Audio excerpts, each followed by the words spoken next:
E Ó, aí, que bonito essa foto que você pegou, hein, cara? Muito lindo.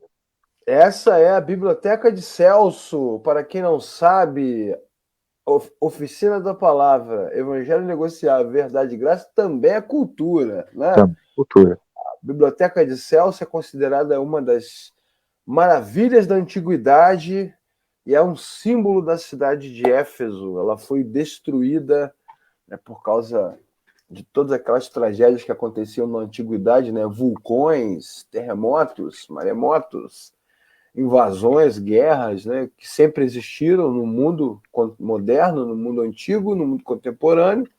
E ela é um símbolo da cidade de Éfeso, um símbolo da Turquia. O dia que você for fazer uma viagem para a Turquia, Marcão, quiser conhecer lá, né, aquele lugar antigo, você pode ir lá visitar a fachada da Biblioteca de Certamente. Celso, né, que representa a cidade de Éfeso, uma das 7 cidades citadas na abertura do livro de Apocalipse, e hoje falaremos sobre ela aqui na aula de número 9. Excelente. Obviamente, você que está estudando com a gente, que já assistiu às outras aulas, você sabe, né, você sabe que o livro de Apocalipse todo é uma carta. E nesse momento, trechos serão direcionados a comunidades específicas. Vamos começar com Éfeso, Muito bom. comunidade famosinha, como diria minha filha, famosinha, né? Vamos lá. Isso, vamos começar lendo aí Apocalipse capítulo 2, do versículo 1 ao versículo 7. Ao anjo da igreja em Éfeso, escreva: estas são as palavras daquele que tem as 7 estrelas em sua mão direita e anda entre os 7 candelabros de ouro. Conheço as suas obras, o seu trabalho árduo e a sua perseverança. Sei que você não pode tolerar homens maus, que pôs à prova os que dizem ser apóstolos, mas não são, e descobriu que eles eram impostores. Aí eles aí, Marcão. Sim. Como é que você chama mesmo? Da fé? Estelionatários da fé. Os estelionatários da fé existem desde sempre. Então, aqui, ó, Os citados aqui. auto-intitulados apóstolos, hein? Também não é novidade. Exatamente. A gente vê os apóstolos modernos, isso não é de hoje. Impostores, a Bíblia chamando de impostores. Ó. Sim. Você tem perseverado e suportado sofrimentos por causa do meu nome e não tem desfalecido. Contra você, porém, tenho isto: você abandonou o seu primeiro amor. Lembre-se de onde caiu.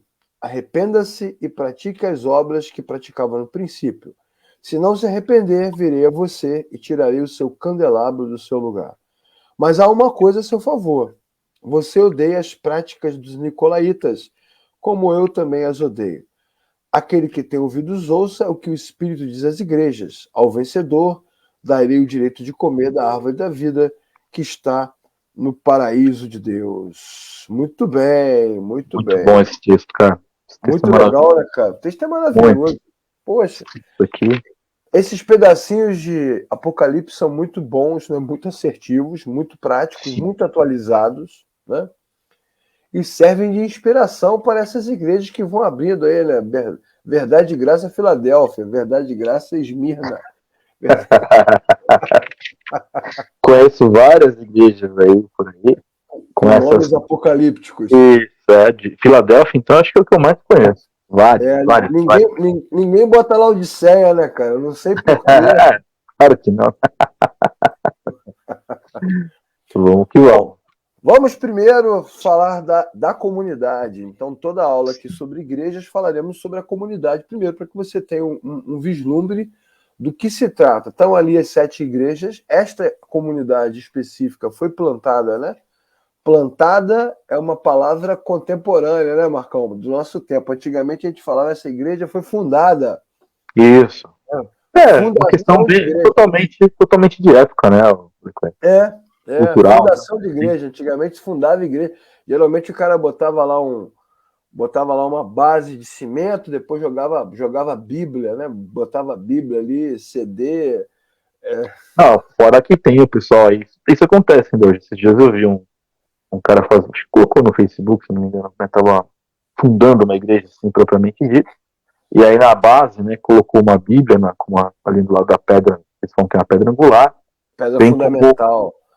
bem como colocou também o nome dos membros, pegou Isso. uma listinha, né, colocou o nome dos membros que ajudaram para estar ali nessa pedra de fundamento. Tipo cápsula do tempo, né? Como se faz no Isso, exatamente. Mesma coisa, exatamente. Hoje nós usamos esse termo plantar, que é um termo mais contemporâneo, né? Plantação de igreja é uma coisa que se usa mais hoje, dando uma pegada mais orgânica por uma coisa que, no final das contas, é a mesma coisa, não mudou nada, só mudaram os vocábulos. O apóstolo Paulo fundou a igreja de Éfeso, uma igreja que teve suporte de Priscila e Áquila, né? E também teve suporte de Apolo, exatamente. Quer dizer, muita gente trabalhou.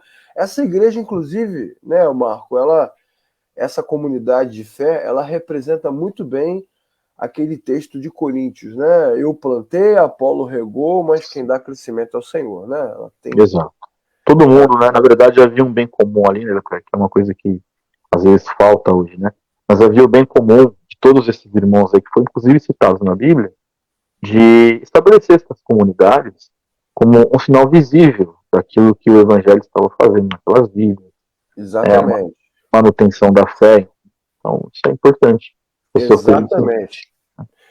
Exatamente. Éfeso é um símbolo desse trabalho apostólico. Acho que é importante a gente citar, né? Éfeso é um símbolo desse trabalho apostólico que custou a vida de tantos irmãos, né? Sim. De dedicação. Está lá a igreja plantada e ela é a primeira comunidade citada pelo Senhor na epístola. Agora, vale destacar nesse momento também que há um enfrentamento importante. Perdão. Esse tempo mudou, né? Afetou a todos nós aqui no Rio de Janeiro. Está tenso. Há dois enfrentamentos importantes no Novo Testamento que merecem o nosso destaque que nós estamos dando todas as aulas, né? Primeiro, a questão da cultura. Havia uma necessidade de enfrentar a cultura. E segundo, a questão dos falsos mestres. Então, quem eram, na prática, os maiores inimigos dos cristãos no primeiro século? A cultura, extremamente sincrética, extremamente pesada, extremamente sexualizada, e os falsos mestres, os judaizantes, né? Os gnosticistas, os místicos, essa galera que estava infiltrada nas comunidades. Você que está estudando com a gente precisa parar de comparar, né? Você que trabalha na escola bíblica, você que prega, parar de comparar a igreja do primeiro século com o nosso tempo. Porque não tem comparação. Os caras eram pagãos. Né? Não dá, é desmedido, né, Leclerc? Pessoal, é desmedido, né? Desmedido. E assim, eu vou falar a real, assim, às vezes eu vejo esses comentários, eu acho até, sinceramente, desonesto. Exatamente. Exatamente. Os caras eram pagãos, né, cara? Eles viviam numa outra realidade na Ásia, sem tradição cultural judaica, submetidos a uma cultura greco-romana muito pesada, muito forte, muito influente. Então é difícil, né, você exigir que a pessoa deixe de ser quem ela é. É que foi, guardadas todas as proporções, foi algo que nós experimentamos no Brasil durante muitas décadas, né? O cristão não pode ir à praia, o cristão não pode jogar bola, o cristão não pode curtir a natureza. Aí você está lutando contra a realidade que é a vida da pessoa, né? Ela faz aquilo a vida inteira. E nós temos aqui, nessa imagem, né, uma representação, uma ilustração do possível templo, né, de Artemis, dedicado à deusa Artemis, que é considerado por muitos uma das 7 maravilhas do mundo antigo, né? Meu pai tinha até um livro, As 7 Maravilhas do Mundo Antigo, muito bacana, falando desses templos, né, dessas construções históricas. E nesses templos, o que você tinha? Para a gente deixar assim bem claro, né, Marco? Ali você tinha o centro da vida comercial dos caras, né? Ali que também, guardadas, né, todas as proporções, não é muito diferente hoje em dia. Se for, por exemplo, vou te dar um exemplo aqui, sem problema nenhum. Se você for na cidade de Aparecida, aqui em São Paulo, interior de São Paulo, A basílica é o centro comercial de uma cidade. Se acabar a basílica, a cidade ela não subsiste, porque acho que 90% de quem mora lá trabalha na basílica. Exatamente. Exatamente. Cara, isso aí é muito claro nos textos, né? Então os caras vendiam, os caras compravam, os caras faziam feira aqui, né? Compravam carne, né? Compravam alimento. E isso tudo estava diretamente envolvido com a política, obviamente, né? Com o domínio romano e também com a religiosidade. Agora, a questão da religiosidade é importante destacar que nessas religiões antigas, nessas práticas antigas pagãs, né? O cristianismo classificou como práticas pagãs, mas na verdade são práticas mais antigas do que o próprio cristianismo, algumas delas mais antigas do que o próprio judaísmo. Toda a religiosidade, toda a prática religiosa, ela tem profunda ligação existencial, né, com a sexualidade, com a arte, com a música. Então você tem um envolvimento cultural muito grande, muito grande, muito grande. O cristianismo e entranhado, né, Leclerc? O entranhado na sociedade, né? O cristianismo é a fé da abnegação, né, cara? É a fé da renúncia, né? Como diz o John Stott no seu livro, é a contracultura, né? É isso. O cristianismo anda na contramão, né? Apenas um Deus, né? Uma vida de dedicação a Cristo, morrer para o mundo, viver para Deus, negar a si mesmo. Então o cristianismo ele vai na contramão de todas essas ofertas que são dadas. Então ser cristão, desculpe você que não vai gostar do que vai ouvir agora, mas ser cristão no primeiro século certamente é infinitamente mais difícil do que ser cristão agora, não é? Principalmente porque hoje ainda muita coisa já é relativizada, inclusive dentro da própria igreja, mas assim, se a gente deixar isso, sem falar desse afrouxamento que muitos tiveram, só culturalmente é infinitamente muito mais complicado. Poxa, né, nem se compara do que para nós hoje. Essa turma hoje, né, falando, só para a gente fazer um flashback aí do ano de 2022, né, a pessoa falando sobre perseguição. Pô, meu irmão, você não tem noção do que significa ser perseguido, né? Não, o cara, hoje assim, isso eu posso dizer, eu não quero, obviamente, desrespeitar ninguém, mas eu vejo alguns que estão tendo esses dilemas de fé. Mas eu sirvo a Deus, as pessoas dão risada de mim, né, no meu trabalho, não sei o quê, né? As pessoas têm dilema com pouquíssimas coisas, né? Aquele dilema de fé, Deus não está me vendo, por coisas que nesse período, né, do primeiro século, seriam infinitamente maiores em todas as proporções possíveis para os irmãos. Então a verdade é essa, né? Essa geração, inclusive essa geração dos cristãos, né, é uma geração que ela tem uma base muito fraca, porque qualquer coisinha é motivo de dilema de fé, motivo de se sentir perseguido e etc, né? Então, culturalmente, esse contexto de época do primeiro século era incomparavelmente pior. Né? Eu acho que muitos teriam problemas psicológicos, danos irreversíveis, se vivessem nessa época aí. Quer dizer, se fossem estruturados, né, como hoje são. Então, eu me lembro de alguns anos atrás de um retiro que nós fizemos aqui, e foi um retiro sobre vocação, E eu me lembro que naquele encontro, né, foi falado sobre vocação e perguntou quantos aqui, jovens, tal, têm chamado pastoral, gostariam de orar, e foram muitos à frente, vários, assim. E depois alguém perguntou assim, quantos de vocês aqui estariam dispostos a abrir mão da sua vida profissional, do seu ganho financeiro, né, da sua posição para servir a Cristo? Ninguém. Então é isso. Essa é a realidade do mundo contemporâneo, né? O cara fala de perseguição, mas ele não sabe, né, o que significa abrir mão. Então, nós temos muito para aprender nesse sentido com as igrejas da antiguidade. Antes de você abrir sua boca domingo para meter o malho na igreja de Éfeso, sim, né, por causa do primeiro amor, quero voltar ao início de tudo, encontrar... Quem nunca chorou com essa? Quem nunca chorou com essa música? Quero rever meus conceitos, valores. Eu quero. Eu Aí, mesmo já fui um que eu já chorei bastante, né? imagina. Vamos dar aqui bom dia para Gisele, bom dia para o E, Carlos. Fala, Carlos bom dia. Roberto, seja bem-vindo. Bom dia para Marilda, bom dia, Marildinha. Você é sempre bem-vinda, sempre querida aqui entre nós. Rapaz, esse negócio do primeiro amor é impressionante. O pessoal pega o livro, bate, bate, bate, mas olha só contra o que eles estão lutando. Eles estão lutando contra o sistema todo, né? Todo, a cultura, a religião, eles estão lutando contra tudo, contra tudo. A Gisele fazendo almoço e acompanhando. Olha, hoje tem Boa, bacalhau, bacalhau. bacalhau. Queremos bacalhau, bacalhau com batata, em homenagem aqui Um ao nosso querido. pequeno parênteses, né? Alguns anos atrás, aí, Aham. tinha uns vizinhos aqui de onde eu moro que eles ficavam inconformados, né? Porque não guarda a tradição de comer peixe, né? E às vezes na Páscoa a gente, como era um feriadinho prolongado, né? Deixava para encontrar com alguns amigos. E aí a gente fazia um churrasco santo, né?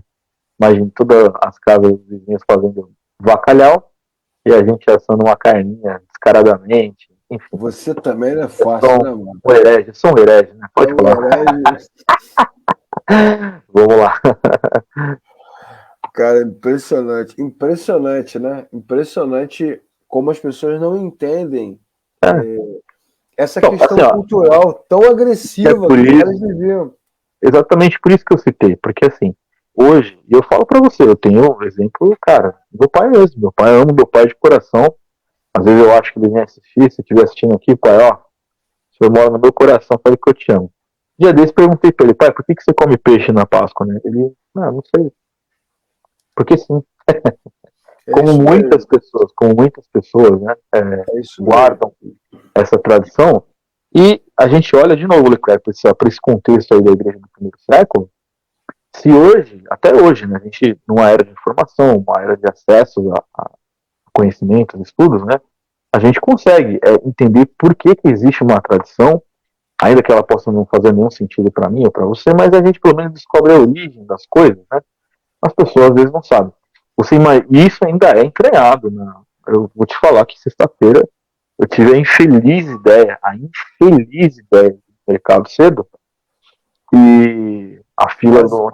Não, tem aqui onde o mercado onde eu vou, tem lá um setor de peixe, né? fila dando volta no Nossa, fila quarteirão. quilométrica, dando volta, os caixas todos cheios e tal. É Então a você percebe, tradição.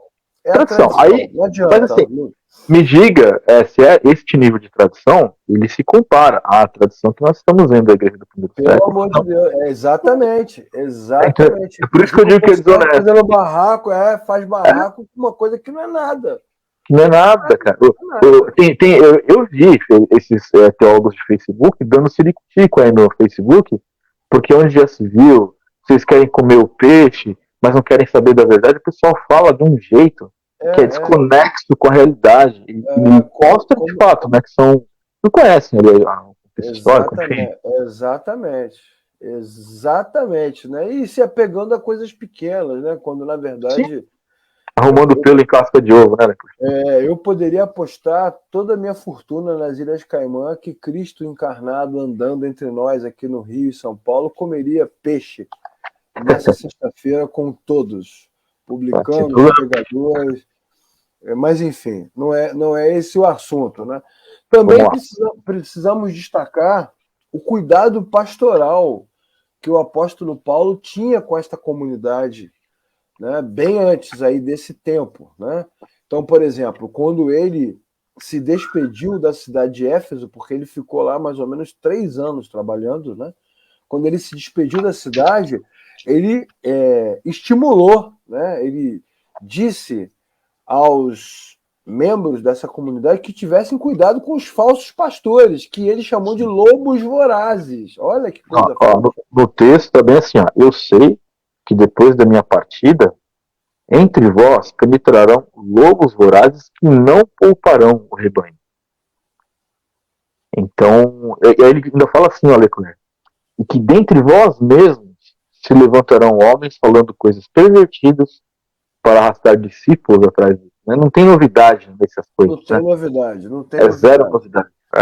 Você vê que quando você lê a carta de Éfeso, né, que é um trechinho da carta maior de Apocalipse, você vê que Jesus parabeniza os éfesos por terem sido cuidadosos e terem seguido as instruções daqueles que primeiro trabalharam lá. Então não tem nenhuma novidade, não tem nada demais, né? Já havia esse problema, é o mesmo problema que nós enfrentamos hoje, lobos vorazes, falsos pastores, artimanhas dos homens, astúcia com que induz ao erro. Você vê que Paulo escreveu antes da sua partida, escreveu não, perdão, falou com ele da sua preocupação antes da partida, e depois ele também escreveu, né, a carta à igreja de Éfeso, falando da mesma coisa. Está aqui o capítulo 4, versículos 13 e 14. A mesma coisa.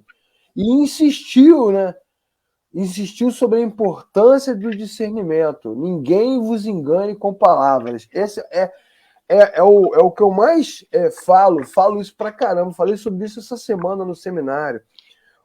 Existe, né, uma falsa interpretação bíblica, né, uma falácia bíblica, onde essa turma que não entende da Bíblia ou entende e age de má fé, insiste em dizer que a carta de Efésios fala de questões espirituais, de poderes espirituais. Mas é uma fuga, Leclerc. É uma fuga, porque assim, é mais fácil falar de coisas espirituais, dizer que é só de coisas espirituais, porque isso vai mascarar justamente as más atitudes desses caras. Exatamente. Então, na verdade, eles cometem o erro que é mais crasso de todos, que a gente sempre critica, que é a falta do contexto bíblico mesmo, puramente simples, né? A pessoa não se atém ao que de fato está sendo dito no texto, e isso dá margem a uma série de erros, e inclusive justificativas, né? Porque é aquela velha história, quando o texto convém, você sabe disso melhor que eu, quando o texto convém a esses pilantras, eles vão falar, não, esse texto aqui é um texto literal, e tal. Quando esse texto literal confronta as sem-vergonhices dos caras, não, aqui é uma questão celestial. Né? Quando ele começa a ler esses trechos aí da carta, né, para os irmãos da igreja de Éfeso, começa a vir as nuvens laranjas, passando por cima da igreja, a Shekinah toma conta, aí aparece um demônio gigante, aí tem que descer o arcanjo Miguel com a espada na mão, e aí vai, né? E aí vai. É isso aí, cara. O aluno ainda perguntou, mas e a armadura? Isso. Não, mas tá muito claro ali na armadura de Deus, no Efésios 6. E tem gente que eu já tive oportunidade, cara, de ver igrejas que no momento eles tinham muita sua liturgia do culto, né? Tinha a sessão meio que a sessão do descarrego, assim, de expulsar demônio, aquelas coisas todas, né? E aí, quando ia começar a sessão do descarrego, o pessoal invocava a armadura de Deus. Eu invoco a armadura de Deus, que agora nós vamos lutar contra o diabo. Agora nós vamos amarrar o diabo, expulsar o diabo, então a gente tem que estar com a armadura de Deus, cingido com a armadura e tal, e esqueceram de olhar só. E é isso que eu digo, não se trata de uma questão de visão reformada, não é isso. Nada, é só leitura. Texto, é gramática. Leia o texto. Só leitura. Aplicado ao contexto, né? Faça uma leitura aplicada ao contexto. Se você lê o texto aplicado com contexto, não deveria ter nem margem de dúvida essas questões. Exatamente. É importante, né, que você que está assistindo a aula entenda isso, né, com muito carinho, né? Na verdade, eu e o Marco não somos perseguidores das igrejas. Nós estamos aqui apenas para mostrar o que está escrito. Mas eu não concordo. Eu não concordo com essa abordagem. Eu acho que lá na armadura de Deus, Efésios 6, de 1 a 10, existe sim uma instrução para a luta na espiritualidade, a luta no mundo espiritual. Bom, nós temos aqui na Oficina da Palavra uma playlist inteira sobre a armadura de Deus. Um estudo completo de Efésios capítulo 6, de 1 a 10, mostrando que ali, quando Paulo termina o seu escrito e está escrevendo para Éfeso, no contexto que nós estamos mostrando aqui, ele termina a sua mensagem falando sobre a armadura, e cada pedaço da armadura se refere exatamente a essas coisas que ele está dizendo aqui. luta contra falsos pastores, lobos vorazes, artimanha de homens, astúcia com que induzem ao erro, e está dizendo, ninguém vos engane com palavras vãs. Então, o capacete que protege a mente, a couraça que protege o coração, né? O cinturão que sustenta, né, a fé, na verdade, tudo isso que é fundamentado na palavra, que é escudo, que é espada, é que protege o cristão dos dardos inflamados do inimigo, que não são demônios atirados contra você, né? Imagina ele jogando pequenos demônios, assim, né? Não, imagine um demônio meio que sniper, assim, com arco e flecha, assim, ó. Mirando e jogando um monte de demônio na sua cabeça. Exatamente. Demônio sniper ali.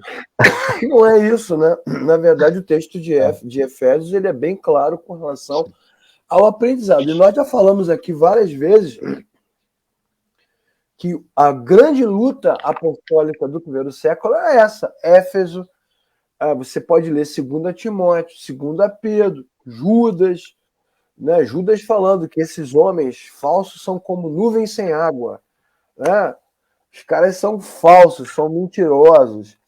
E sem contar que o próprio texto, né, Leclerc, do Apocalipse, ele, obviamente que a Bíblia ela não se contradiz, né, mas ela aponta justamente que o trabalho dos irmãos aqui da igreja de Éfeso, quando eles colocam os falsos apóstolos à prova, só pode ser possível mediante ao conhecimento correto da Sagrada Escritura. Ou seja, é o que eu sempre digo, né? Eu não estou aqui, pessoal, dizendo, né, que demônio não existe, não é isso que eu estou dizendo. Mas assim, se você quer de fato confrontar as obras demoníacas, você precisa conhecer a palavra. Exatamente. Conheça a verdade. A verdade Jesus parabeniza a igreja de Éfeso por justamente por esse trabalho.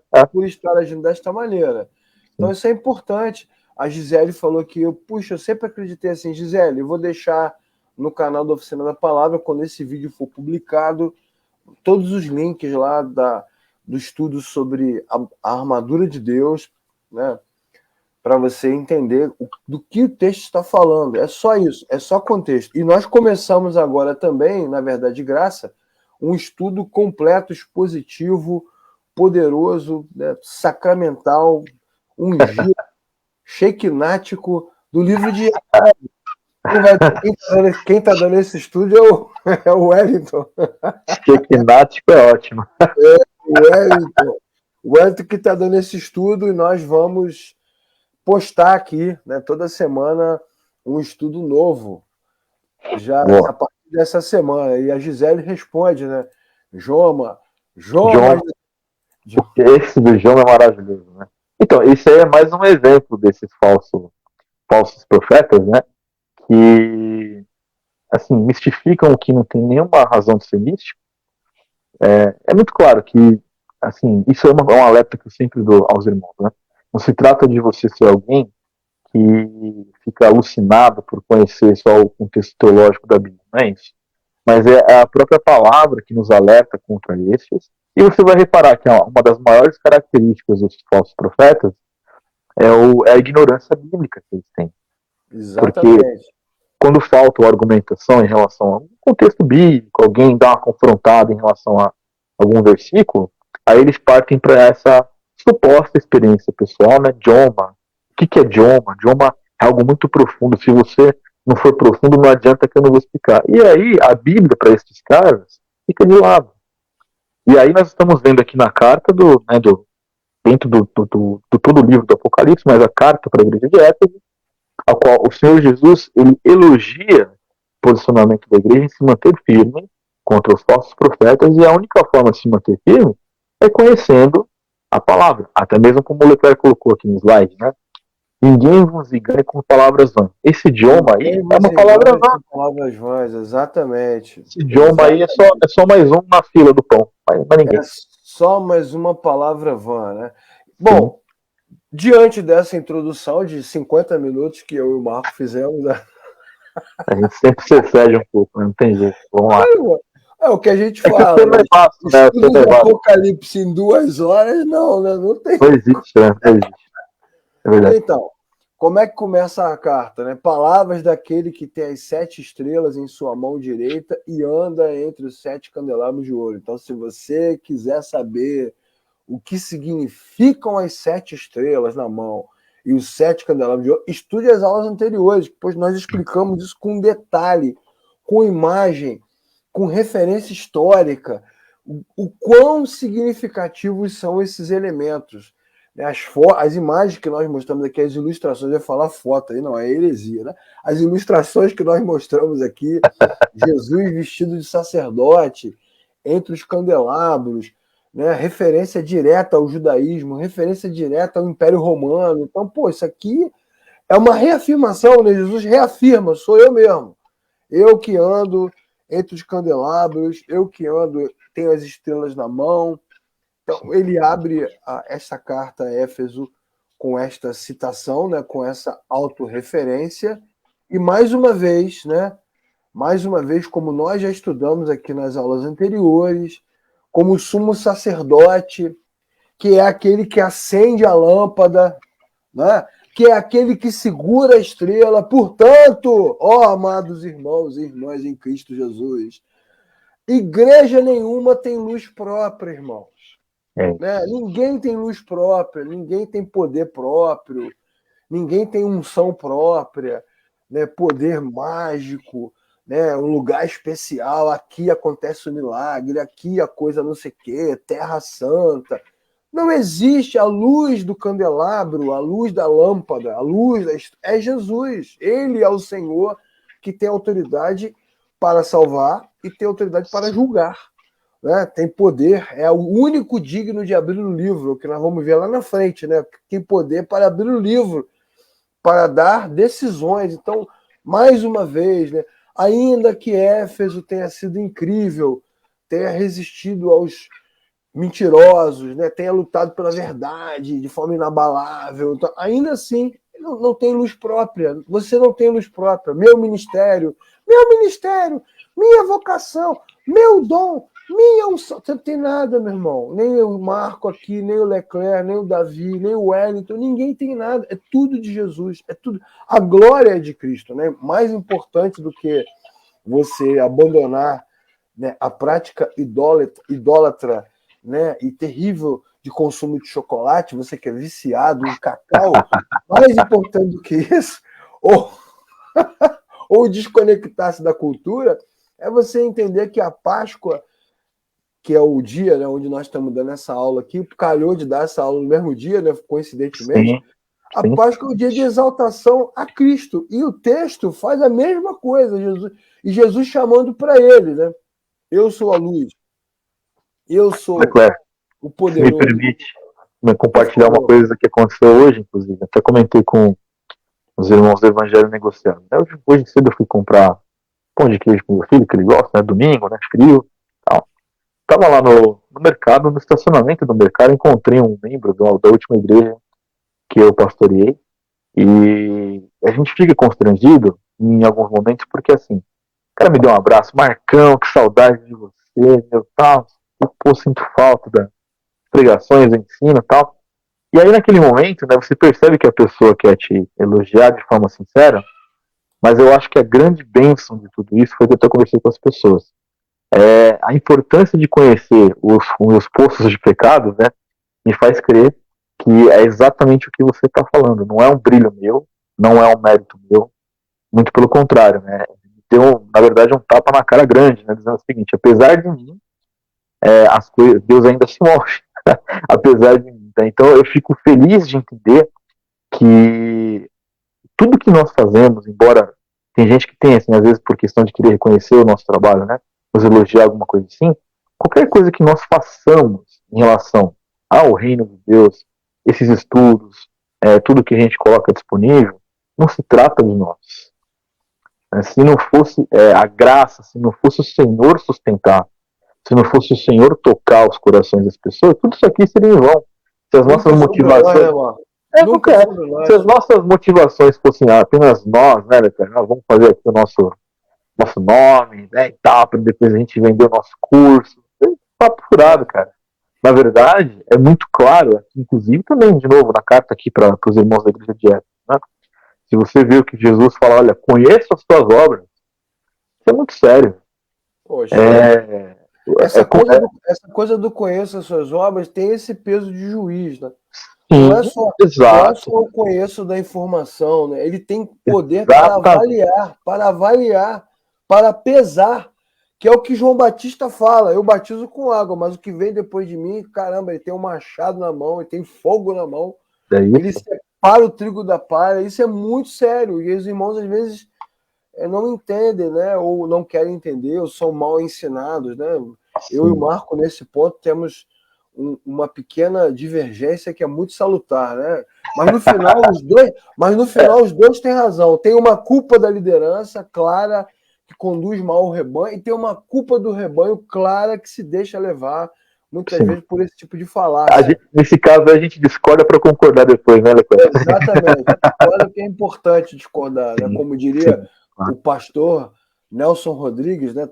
Grande apóstolo contemporâneo, toda unanimidade é burra, né? Então a discordância demonstra inteligência. Sim, exatamente. Mas é isso, gente. Então, assim, no fim das contas,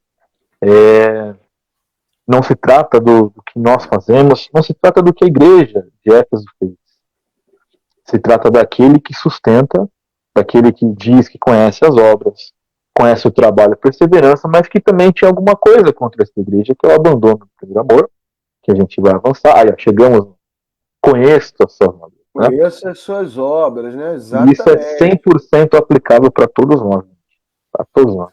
Exatamente, exatamente. Conheça as suas obras, né? Então, na verdade, Jesus sabe. E Jesus sabe porque Jesus sonda corações, né? Isso também é importante lembrar. Isso remete, nós falamos lá na primeira e na segunda aula sobre as referências do Antigo Testamento. Essa coisa de sondar o coração, né? Deus dizendo para Samuel, Samuel, o Senhor não vê como homem, o Senhor vê o interior. Né? O homem vê a aparência.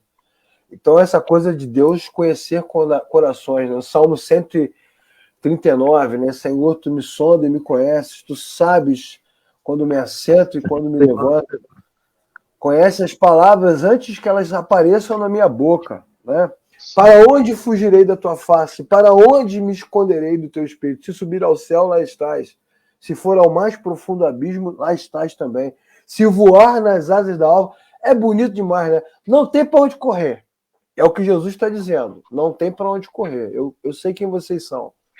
Sei quem vocês são, né? Sei que vocês conseguiram resistir aos predadores. Olha que legal, né? Resistir aos predadores, porque na verdade os apóstolos falsos são predadores, né, Marcos? São predadores Sim. da fé.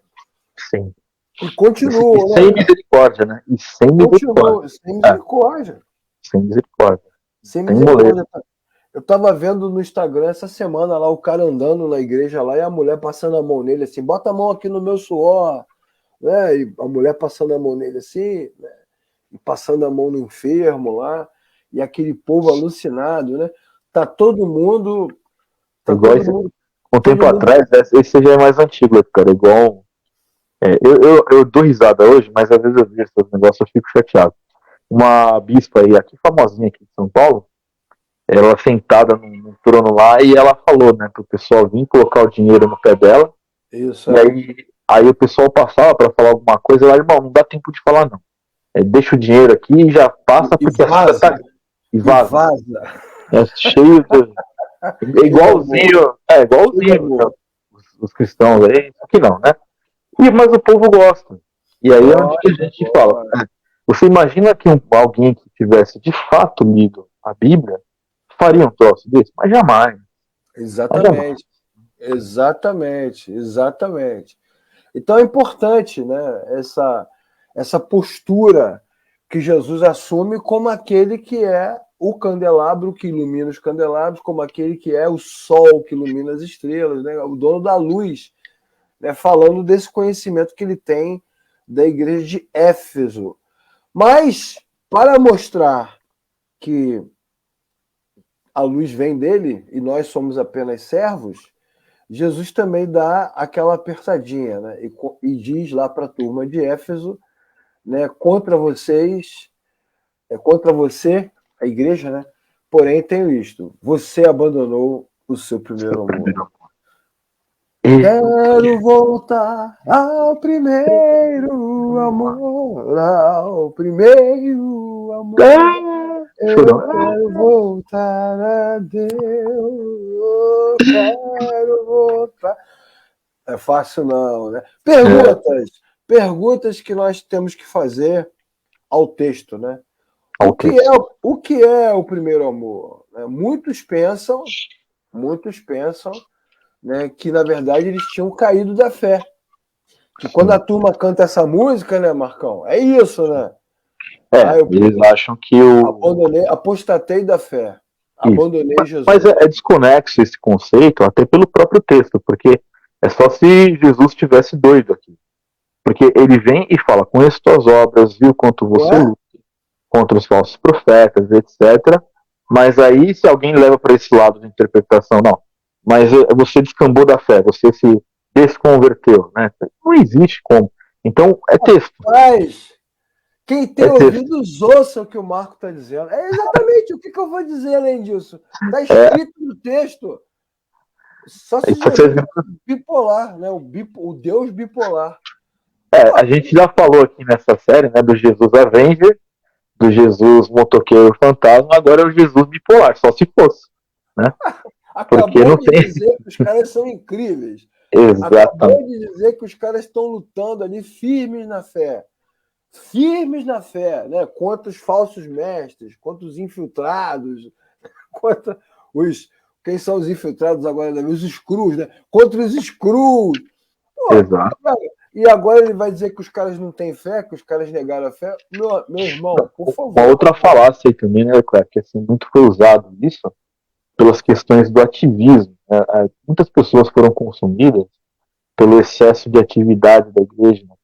No que diz respeito a administrativo, enfim, um monte de coisa, né? E aí a pessoa às vezes estava cansada, falando: não, eu preciso cuidar um pouco de mim, eu preciso servir com mais equilíbrio, alguma coisa assim. Aí vinha esse peso que muitos colocam, né, nas costas dos outros. Aí vinha com essa história: você abandonou o primeiro amor, quer dizer, você deixou de fazer tudo que você fazia que nem um louco. Para muitos eles falam que isso é o abandono do primeiro amor, e não tem nada a ver uma coisa com a outra, né? Pelo amor de Deus, né? Pelo amor de Deus. Então não é isso. Então você que cantou essa música tantas e tantas vezes, lamento te informar que não existe novo nascimento, beleza? Assim como não tem volta de Cristo, não vai voltar 2 vezes, também não tem novo nascimento. O cara não nasce de novo várias e várias vezes, né? Já falamos sobre isso em muitos outros vídeos e muitas outras aulas. Não é sobre isso. Outros, Marcão, confundem com ficar parado no começo, ou seja, voltar ao início, voltar como era antes.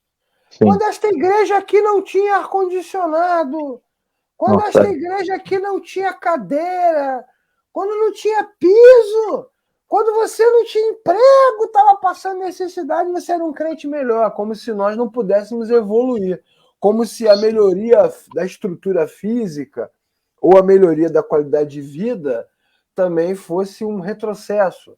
Né? Tá vendo? Você não pode melhorar. Como o nosso amigo lá, pastor, nós temos vários amigos que nós seguimos no Instagram, né, Marco? Temos vários ídolos, né, coachings que nós seguimos. Tem um pastor que diz que você é pobre, ele fala isso várias vezes, você é pobre para que você não perca a sua salvação. Não, olha, tanto é que eu me lembro de muitas pessoas que eu já até atendi mesmo como aconselhamento, Leclerc, de pessoas que ficavam ali presas nesse ativismo que eu digo, no excesso de atividade, que eu falo assim, eclesiástico, né? Aqui é administração eclesiástica mesmo. E aí, em algum momento, principalmente os jovens tinham esses dilemas. O cara, às vezes, estudava, aí, de repente, estava indo em busca de um emprego, tinha que ir para a faculdade, resumindo, só dava tempo dele ir da igreja no domingo. E aí ele se sentia culpado porque ele só tinha tempo de ir para a igreja no domingo, e quando ele chegava na igreja, as pessoas vinham com essa ladainha: Você tá buscando as coisas do mundo se esquecendo de Deus. Cara, o cara tá numa etapa da vida dele que é necessária. Até para ele servir a Exatamente. igreja melhor no futuro. É um tempo de preparo, uma etapa comum na vida de muita gente. E isso teve um colapso, Leclerc, muito grande, que eu me lembro que, principalmente essas igrejas que tinham um foco muito nos jovens, né? Os jovens são muito intensos nas coisas que eles fazem. Então era meio que um exército mesmo recrutado, deixava o cara enfiado na igreja 24 horas por dia, o cara parava de estudar, não queria saber de trabalhar, porque afinal de contas, né? Temos que fazer a obra, então o dinheiro cai do céu, o pai está bancando. E isso trouxe uma geração de pessoas, ali no alto dos seus 27, 28 anos, de pessoas que não correram atrás de uma profissão, Isso. que não se estruturaram financeiramente para poder seguir as suas vidas, etc., né? E uma frustração muito grande de perda de tempo, porque aqueles que conseguem recomeçar, fazer alguma coisa, tentar correr atrás, depois de anos e anos enfiado dentro dessas igrejas ativistas, eles são vistos como alguém que abandonou o primeiro amor. Exatamente. Você sabe que Então, nos anos 80, anos 90, início dos anos 90, era comum os pastores dizerem: para que você vai fazer faculdade? sim, Estudar? sim, Para quê? Jesus está voltando, né? sim, Então, o abandono do primeiro amor é uma melhoria. E tem pessoas que realmente pensam isso, né? Quando você estava desempregado, né? Quando você não sei o sim, quê, você amava mais, agora você ama menos.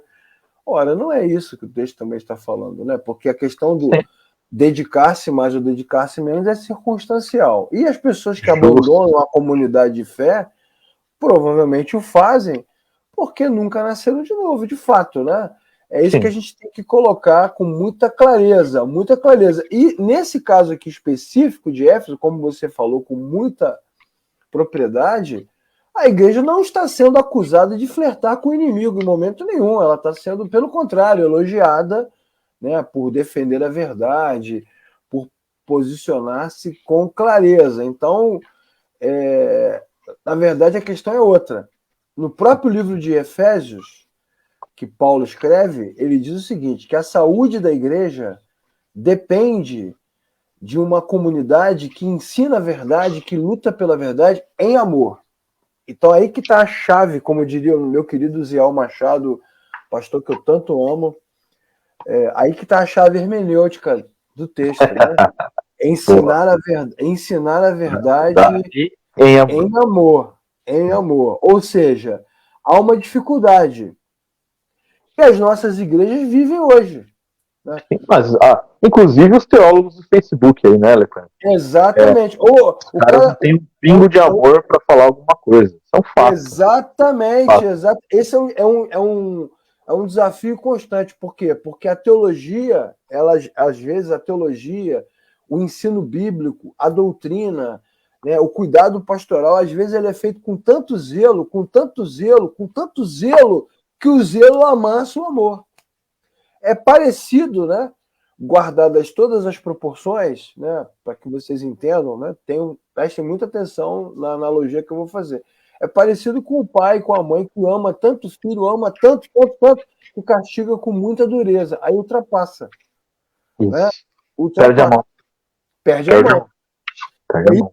Olha, a humanidade perdeu a quantas, mão. quantas vezes eu já vi isso aí, por exemplo. Eu falo porque eu também já passei dessa fase, né? Nós tínhamos umas épocas aí, tipo, coisa de 7, 8 anos, sei lá, aqueles debates intermináveis no Facebook, né? E aí você vê, às vezes, algum irmão, alguém que chegava, sincero. Ah, mas olha, eu tô com uma dúvida que eu não entendi isso daqui.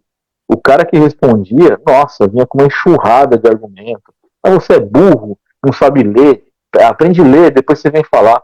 Cara, não vejo isso como. Primeiro, não vejo isso, obviamente, como amor cristão, mas primordialmente como fruto do Espírito Santo. Alguém que não conhece alguma coisa perguntar uma coisa para você, você responder desse jeito, né?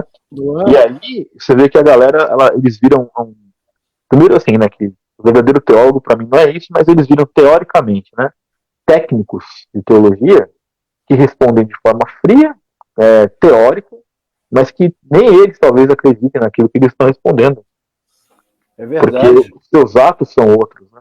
É verdade. Rapaz, eu até quero citar aqui também o meu amigo, querido amigo Jonas Madureira, escreveu um livro belíssimo chamado Inteligência Humilhada. Ele fala sempre sobre isso, sobre Não, ele é demais. Ele, a teologia como um ato de humildade, né, cara? O teólogo é humilde, o teólogo é um homem de oração, uma mulher de oração, está aos pés da cruz.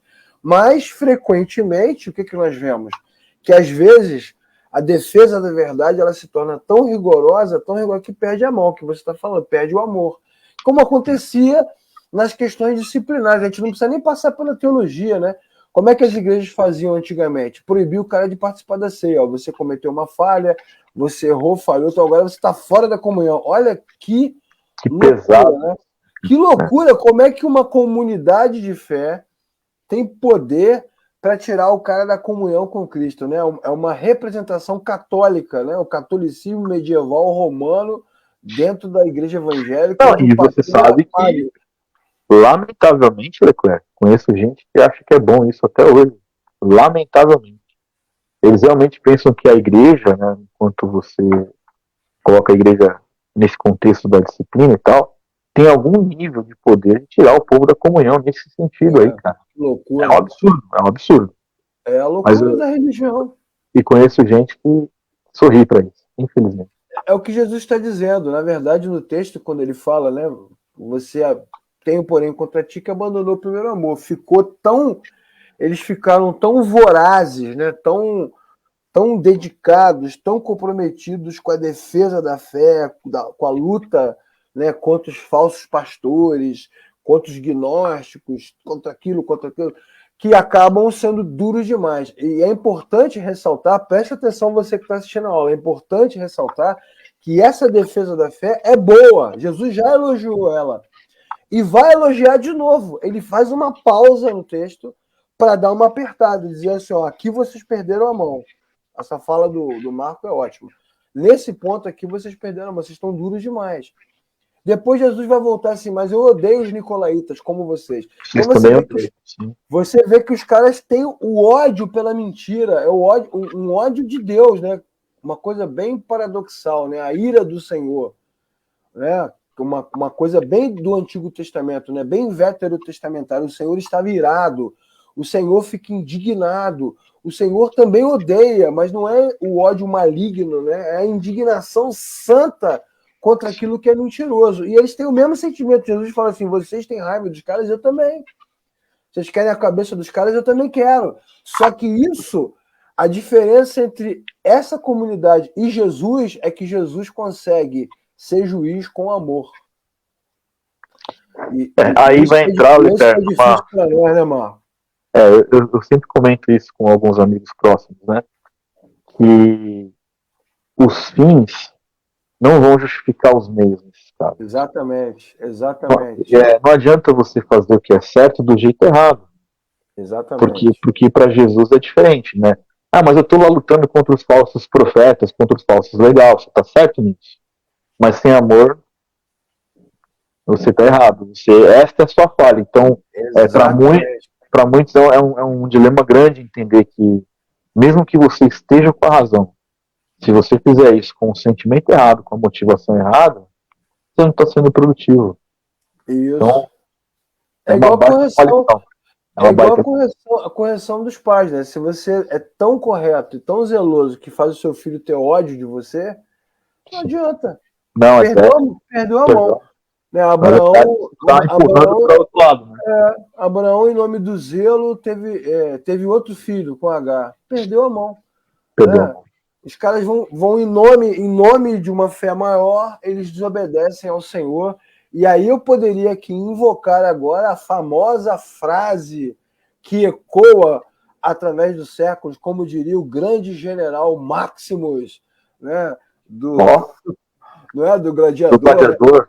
Aquilo que fazemos em vida ecoa através dos séculos. Na verdade, ele diz, aquilo é bonito demais, né? E Samuel diz, acaso o Senhor prefere sacrifício do que a obediência? Obedecer é melhor do que sacrificar. Cara, aquilo ali não adianta. O zelo não pode ser maior do que a compaixão, né? Do que o amor sacrificial. Isso é um tapa na cara de muita gente, hein, Leclerc? Aí é... Que foi o que Cristo fez na cruz, né, cara? Na verdade, a cruz é isso. O zelo do Senhor poderia fazer com que Jesus condenasse o homem, né? Mas Deus amou o mundo. Então, o amor sacrificial é maior do que o zelo. Por isso, como diz João, o autor da epístola, o verdadeiro amor lança fora todo medo. Então, a teologia não pode ser dura, né? Ela não pode ser dura. A igreja não pode ser dura. Eu tenho falado muito isso nas aulas, né, para os alunos. Tem alguns alunos do Betel aqui assistindo hoje de manhã, que vão assistir depois. Tenho falado muito sobre isso nas aulas de metodologia. Olha só, metodologia. Nós temos falado sobre isso. Sobre um evangelho que não pode ser excludente. Ele não pode ser tão zeloso que, no final das contas, ele não permite que ninguém entre na igreja, que ninguém fique, que ninguém seja aceito, que ninguém seja aprovado. Só nós. Ah, tá. Ok. Não, e é importante também deixar claro, né, Leclerc, que aqui não se trata de ter uma frouxidão doutrinária. Não é isso que a gente está discutindo aqui. Nunca não foi. Nunca é esse, porque tem gente que vai usar, ele pode pegar um trecho isolado do que você falou e dizer, então nós vamos ser condescendentes com as coisas. Não, não é isso. É que existem, é possível, eu sei que para muito que é suposto teólogo, é difícil entender, mas é possível você ser firme em amor. Exatamente. É possível você amar alguém e você ser, entre aspas, duro com essa pessoa pelo crescimento dela. Hoje que eu tenho filho, eu percebo isso claramente. Até o exemplo que o Leclerc deu. Eu tenho vezes que eu tenho que corrigir meu filho sendo duro, mas com amor no coração, porque eu não quero deixá-lo traumatizado. Eu quero orientá-lo. E esse é o caminho que eu acho que as pessoas ainda não entenderam. Até quando a gente vai exortar alguém, quando nós vamos dar uma bronca em alguém, assim por dizer, usar esse nome, né? A bronca ou a exortação, ela nunca pode ser a exortação por si mesma. Isso. Ela tem que ter um claro propósito de reorientação e de acolher essa pessoa após essa reorientação. Se não, foi só perseguição, perturbação, exatamente. guerra de disciplina que não cura, né? Não, exato. Não, você vai ficar 6 meses sentado aqui de banco. Isso, por si mesmo, não resolve absolutamente nada. Exatamente. E eu acho que esse é o grande desafio das comunidades, né? Sempre. É fidelidade doutrinária e amor sacrificial. Quando Jesus fala sobre tenho contra ti que perdeste o primeiro amor, é que você perdeu isso. Esse amor sacrificial, esse amor existencial, né? Esse amor doador, que não te deixa endurecer. E é aqui que nasce o legalismo. É dessa dificuldade, né, dessa falta de equilíbrio aqui, que nasce o legalismo. Então Jesus está falando sobre um presente, né, sobre uma vida cristã no presente que precisa ser viva. E aí vem outro ensinamento importante na carta, já indo para o finalzinho da nossa aula de hoje, já chegando ao final, que é a questão do lembrar-se, né? Não é lembrar-se do que você fez, é lembrar-se de quando e de onde você fez. Isso é importante demais no texto, né? Porque há também um erro, né, comunitário, um erro doutrinário, um erro pastoral, muitas vezes, que dá muita ênfase à falha, né, ao pecado, à queda, ao erro, né? E fica se batendo naquele ponto, quando, na verdade, a lembrança tem que ser de em que momento, né? Como diz o texto de Gálatas, né? Vocês estavam correndo bem, né? Vocês corriam tão bem, em que momento vocês perderam o rumo, perderam o foco, perderam a passada? Né? É o que Jesus está falando. Lembre-se de quando você perdeu a mão. Quando foi que vocês perderam a mão? E arrependam-se disso. Né? E é legal que ele vem de cima para baixo, né, Marco? O dono do candelabro sou eu, pô. O dono das estrelas, quem tem esse poder de julgar, sou eu. Não assumam o meu lugar. E o arrependimento é nesse ponto específico. Não é o arrependimento pela prática imoral, é o arrependimento no sentido de que é verdade, Senhor. Eu jamais deveria ter, né, assumido o seu lugar. Né, o seu lugar. Por isso que eu entendo essas músicas, sabe, Marco? Vem e toma o teu lugar. Fazemos para ti um trono. Antigamente se criticava muito essas letras, né? Você não tem autoridade para fazer trono. Mas, poeticamente falando, lembrando-se dessas passagens, Essa é uma coisa que a gente tem que fazer sempre. Senhor, o trono é teu. Coroamos, né? A coroa é tua. A coroa é tua. O lugar é teu. É teu lugar. Porque a gente fica o tempo todo, a igreja fica o tempo todo tentando tomar o lugar de Deus. Como se Deus não fosse zeloso. Como se Deus se ele não não fosse o Senhor. Né? Como se ele não fosse o Senhor. Exatamente. Isso é um erro comum, Marco. Isso é um erro comum, né, cara? Sim, e é comum, presente, vivo, e que para muitos passa despercebido também. E aí tem essa questão, Leclerc, do lembrar-se, e eu vou um pouco mais, Leclerc. A questão não é o arrependimento do ato isolado, né, você já disse isso, mas todo ato, todo pecado, todo erro praticado, primeiro ele é concebido, né, no coração do homem, e esse é o momento que tem que ser lembrado para ver, olha, o que aconteceu para que o meu coração concebesse essa coisa. Que a execução é o passo subsequente. Mas tem uma origem, né? Algum lugar da caminhada tem uma origem em que o nosso coração se deixa levar por essas questões, e aí é que a coisa. Esse é o local que você precisa se lembrar de onde é que você caiu. Isso, exatamente. E é legal também que não é arrependimento constante, né? Como diz aí no nosso slide, né? Arrependimento repetido, né? Toda vez. Eu até vi um filme recentemente, A Filha do Rei, que é um filme de ficção, um filme de sessão da tarde, assim, né?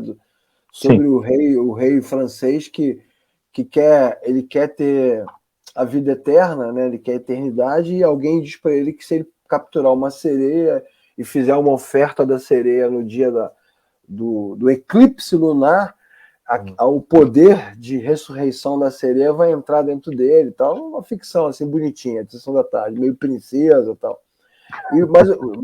Mas no filme tem uma cena que se repete toda hora, que ele acorda de manhã, o pessoal toca música lá para ele, aquelas músicas francesas, e o padre vai até o gabinete dele, e todo dia de manhã ele se arrepende. Eu me arrependo, padre. O padre vai lá, você está perdoado. Todo dia ele conta a história. Esta noite eu dormi com fulano, eu me arrependo. Aí o padre vai lá, está perdoado. Então, esse tipo de arrependimento religioso, ele é falso, né? Total. O que a Bíblia tem que... Vira uma ortodoxia pro cara isso, né? Porque exatamente. Ele comete o mesmo erro, aí depois ele fala, não, mas eu me arrependo. Aquele sentido. Na verdade, ele usa o termo arrependimento para diminuir um peso de consciência, alguma coisa assim. O sentido mais estrito não é um arrependimento verdadeiro. E o que acontece quando a comunidade assume o lugar de Deus? Quando o pastor assume o lugar de Deus? Porque uma coisa é você zelar pela palavra de Deus. Outra coisa é você, né, querer dizer que você pode tirar o cara da comunhão, disciplinar, dizer o que ele vai fazer, com quem ele vai casar, ser agressivo, como você falou na internet, né? Até os reformados muitas vezes são agressivos. Não, até os reformados não. Até os reformados não. Principalmente os reformados. Principalmente, eu estou falando de coisa que do meu que eu vi. É verdade. Eu fui gentil, né? Eu fui gentil. Foi. É verdade, é verdade. Esses caras que se colocam no Facebook, fulano. Dono da verdade, né? Dono da verdade. Apologeta, reformado, calvinista de 200 pontos, supralapasturiano. Esses caras aí são os piores que tem. Pô, agressivo. Principalmente esses. Sim. Agressivo demais. E o que acontece com essa turma? O que Jesus está dizendo? Assim, olha só, se vocês não se arrependerem, não derem um passo atrás, eu vou tirar o candelabro. Na verdade, o que Jesus está dizendo é o seguinte, que essa arrogância, ela na verdade, que é uma presunção humana, né, de ocupar o lugar divino. No final das contas, Deus vai embora. Você vira um candelabro apagado. Não tem luz. É o que Jesus está dizendo. Então, você também que lê essa epístola como se isso fosse um julgamento, vou tirar o candelabro, vai perder a salvação. Não é nada disso. É Jesus falando o seguinte, a luz é minha, pô. E a minha glória, agora vamos fazer uma referência ao Antigo Testamento, né, Marco? Sim. A minha glória eu não divido com ninguém. É isso. É isso. Então, ou você dá um passo atrás, ou não tem luz, não tem fogo, né? Nesse sentido de iluminação, não tem nada. Vocês vão ficar no limbo aí e vão perder. Para a gente fechar a aula de hoje, vamos falar sobre os Nicolaítas. Boa. Quem é os Nicolaítas? Porque o mesmo Jesus que dá uma apertada, na comunidade, depois ele vai lá e defende, né? Ele fala assim, não, mas vocês são bons. Mesmo com essa dificuldade, né, de perder o primeiro amor, vocês são bons, vocês odeiam os nicolaítas, que eu também odeio, né? O que é a favor, versículo 6, né? Há uma coisa a seu favor. Você odeia a prática dos nicolaítas, não é? Você odeia a prática dos nicolaítas. Isso lembra um monte de textos, né, Marco? Que eu falei aqui do ódio. O pessoal vai ouvir o que eu falei aqui e vai dizer, nossa, que absurdo dizer que crente pode odiar. Mas a Bíblia fala sobre isso, né? Salmo 26, versículo 5. Detesto o ajuntamento dos malfeitores. Salmo 101, versículo 3. Repudiarei o mal, odeio a conduta dos infiéis. Salmo 139, versículo 21 e 22. Odeio os que te odeiam, detesto os que se revoltam contra ti. Tá vendo? Paulo, inclusive, chega a dizer, né, Marco, que nós não devemos nem sentar com eles, né? Sim. Nem comer com eles. Levante-se da mesa. Levante-se da mesa. Então, essa linguagem utilizada na carta é uma linguagem totalmente bíblica, genuína, veterotestamentária, indicando que os cristãos genuínos devem se indignar, sim, né, contra... Por isso que a gente faz as lives. E a gente faz as lives para nos indignar e para oferecer respostas e soluções. Por isso que a gente fica bravo às vezes na live, né? Mas não fica bravo por si só, né, Leclerc? Ficar bravo não adianta nada, né? Nas minhas anotações aqui, Leclerc, tem a ver com esse último parágrafo que você colocou no slide, que esse grupo, né, dos nicolaítas, eles defendiam, sim, tanto de forma muito semelhante, né, as libertinagens, tanto de Balaão como de Jezabel, que além tinha uma questão também da dividente, né, aquelas consultas aos videntes, mas principalmente, quando você olha para o cerne da questão, você vê que a defesa deles era o seguinte, não, eu posso ser cristão e sim, ter uma imoralidade sexual, eu posso fazer parte de algo que seja de uma outra vertente, eu posso fazer uma consulta. É meio que, eu vou dizer assim, que entre aspas, é igual alguns religioso. Igual os católicos que eu conheço. O cara vai na missa no domingo, mas vai no centrinho de Macumba para fazer os dictum. Mais ou menos isso. Exatamente. Exatamente. É isso, cara. Basicamente é isso, né? Não é a imoralidade sexual por si só. Porque quando quando o camarada lê o texto com esse olhar do século XX, do século XXI já, né? Sim. Então, imoralidade sexual, ele pensa logo num grande bacanal, né? Numa coisa assim absurda, todo mundo imoral, uma orgia. Mas não é disso, né? Porque na cultura greco-romana, assim como na cultura sírio-fenícia de Jezabel, assim como nas culturas, né, dos países, das nações mesopotâmicas na época de Balaão, né, das nações cananitas ali, da Palestina, antiga Canaã, a sexualidade está ligada ao culto, está ligada à religiosidade, está ligada ao comércio, né? Você vai ser meu sócio, então fica aqui com a minha filha, fica aqui com a minha mulher. É porque o cara não leu o texto direito, né? Sempre é o mesmo problema, né? Sara, não consigo ter filho, me dê filhos! Sara pega lá a Raquel, né? Raquel pega Jacó assim pelo colarinho, me dê filhos, senão eu morro, né? Pega a minha serva. Então a sexualidade, ela tá ligada com prosperidade, tá ligada à continuidade, tá ligada à primogenitura, tá ligada à bênção divina, tanto é verdade que a mulher estéril era amaldiçoada, né? A terra estéril era amaldiçoada. A maldição lá de Deuteronômio fala de esterilidade, terra estéril, né, que não vai dar fruto. E aí, Abacuque fala sobre isso, né? Ainda que a figueira não floresça, ainda que a vide não dê um fruto, todavia eu me alegrarei no Senhor. Ele entende que o ser frutífero, o não ser estéril, tem mais a ver com Deus do que propriamente com essa coisa amaldiçoada, religiosa. Então, Abacuque rompe com essa crença, mas existe uma crença histórica contínua, sim, né, de povos e mais povos, civilizações e mais civilizações que acreditam nessa coisa. né, da sexualidade, das relações, da intimidade, do culto, do dinheiro, do comércio, e os nicolaítas, eles estão dizendo o quê? Pô, vocês são muito duros, né? Vocês precisam...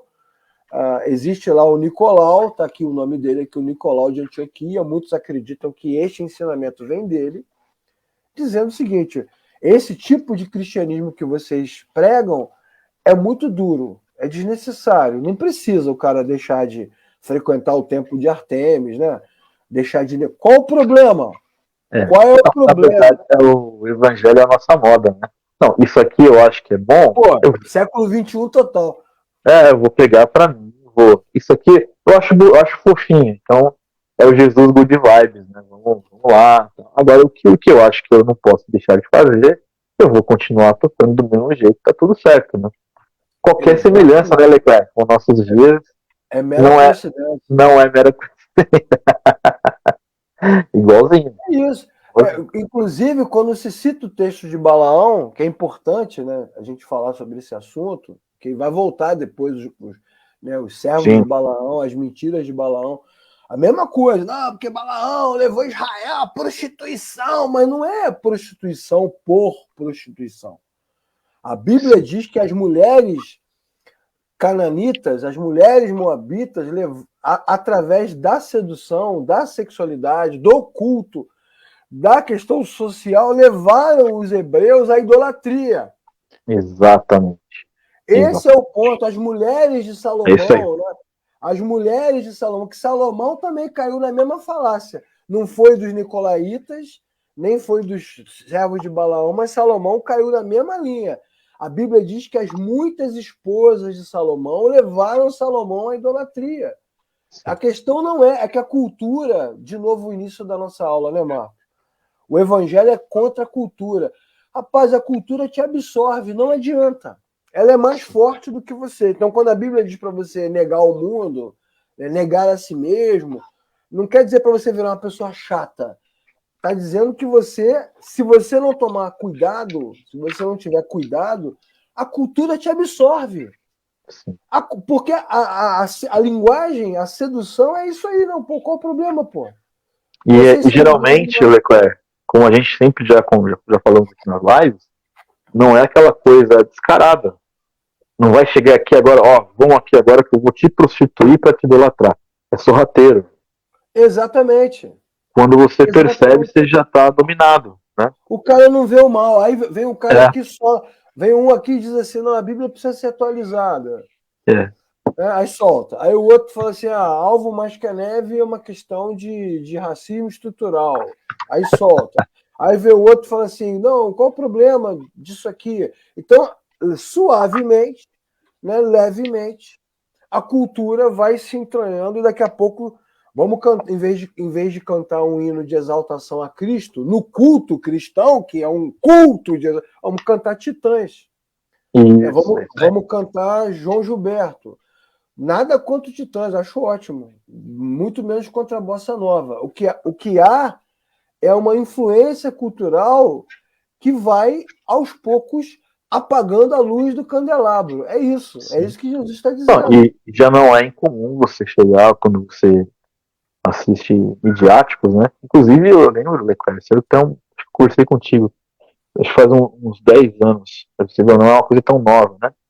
Mas essa igreja aí do Atualizar a Bíblia, me lembra que eles receberam lá um pastor. O pastor começou a pregação no culto cristão, né? Usando uma letra do Djavan para fundamentar a sua argumentação, que de bíblica, obviamente, não tinha nada. Eu tive o desprazer de ouvir por 40 minutos para ver onde ia chegar, e chegou no liberalismo total, né?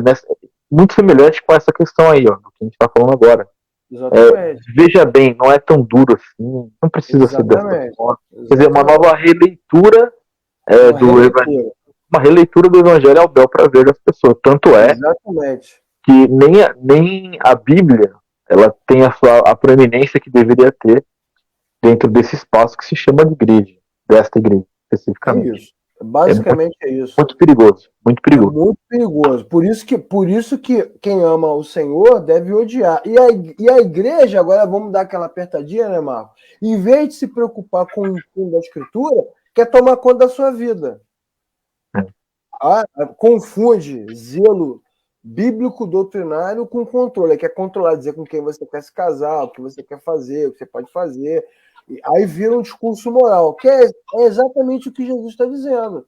Sim. Arrependam-se, vocês perderam a mão, ficaram moralistas. E aí, outra coisa que a gente precisa dizer também, né, Marco, já fechando aqui a nossa aula, 2 minutos, é que, na verdade, muitos desses encontros eram regados, né, cara? Você pode dizer que todo esse culto sacrificial, né, toda essa reunião aí no templo de Artemis, como também na época de Nabucodonosor, né, na época de Esté, lembra de Esté lá, daquela treta que deu aquele barraco lá antes de Esté aparecer, né? Teve um barraco entre o imperador persa com a sua esposa, com banquetes, né, com celebrações que duravam semanas, que duravam meses, muita comida, muito vinho, muito isso, muito aquilo, muita abundância, regado, que era isso que os hebreus queriam. Queremos ser como as outras nações. Era isso, né? Abundância, riqueza, comida, mulheres, música, homens, sensualidade. É a cultura tomando conta. Então, esse é um problema. Então, e os nicolaítas falam assim, qual o problema? Vocês estão aí passando fome, dificuldade. O diabo falando para Jesus, pô, você é o filho de Deus, está com fome. Pô, é tipo isso mesmo, tá? Exatamente, isso é uma derrota, né? Isso é uma derrota. Você é muito caretão. Você é muito caretão. Não pode. Não é bem assim. Jesus é amor e tal, né? E aí Jesus encerra dizendo que ao que vencer, né?